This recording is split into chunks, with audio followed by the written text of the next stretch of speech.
In the early 20th century, BMW's journey began with the restructuring of an aircraft engine manufacturer, evolving into Bayerische Motorenwerke.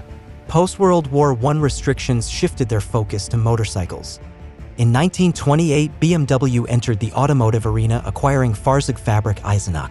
The iconic Dixie, BMW's first car, rolled out in 1929.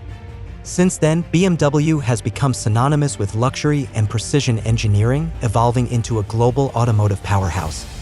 Today, BMW stands tall, known for its high-performance vehicles, from luxury sedans to cutting-edge sports cars and SUVs, solidifying its place as a leader in the world of automotive excellence.